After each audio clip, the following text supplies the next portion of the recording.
Semua ternyata hanya masalah kompetensi. Tingkat pembelajaran manusia mulai dari yang terendah sampai dengan mencapai tingkat kompetens secara sederhana dapat dibagi menjadi 4 tahapan, yaitu 1.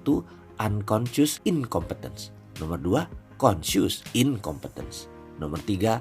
Conscious competence. Dan yang terakhir nomor 4. Unconscious competence. Sebagai contoh, karena kita berfokus pada kompetensi kemakmuran, maka kita memilih berbisnis. Ketika kita benar-benar belum memahami apa itu bisnis, maka dapat dikatakan kita berada dalam tahapan unconscious incompetence.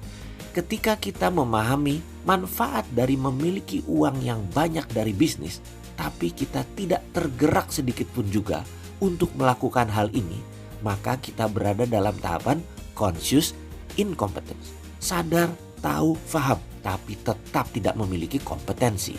Pikiran kita berpindah dari tidak sadar atau unconscious karena ketidaktahuan, dan setelah diberitahu, diajari, dilihatkan, dirasakan betapa nikmatnya punya rumah yang besar, sarana hidup yang nyaman, keluarga yang tercukupi segala kebutuhan dasar dan sekunder, kita langsung kinclong dan aha, boleh juga nih berkemakmuran.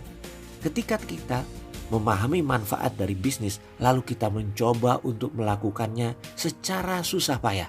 Perlu banyak usaha, banyak gagal, banyak investasi lagi, banyak cari ilmu lagi, banyak berteman lagi, cari modal, network, partner, supply, dan mental yang sangat kuat dan berani.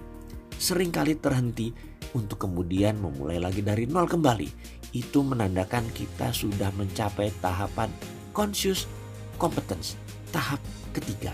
Ketika kita memasuki semangat tiada hari tanpa bisnis, bahkan kita benar-benar resah saat kita melihat peluang bisnis, peluang dapat uang, dan kita tidak ambil, kita resah. Maka kita telah mencapai kompetensi yang tertinggi, yaitu unconscious competence. Tahap tersulit adalah saat kita berada tahapan conscious competence. Tahap ketiga. Disinilah manusia bisa masuk jebakan rat race. Anda bagai tikus yang berlari-lari di kincir berbentuk lingkaran yang ternyata seberapa kencang lari Anda tetap lari di tempat. Jadi, bagaimana supaya kita berada dalam unconscious competence dalam bidang kemakmuran? Masuk level 4. Banyak cara pastinya.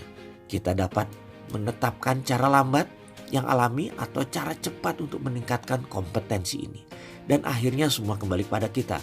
Apakah kita perlu berupaya dengan sengaja menggerakkan beberapa hal yang ada dalam diri kita agar memasuki tahapan unconscious competence?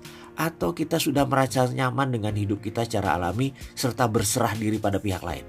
Atau kita mempelajari dengan cara yang cepat? Berikutnya adalah video tentang menerangkan bagaimana cara cepat menjadi kaya.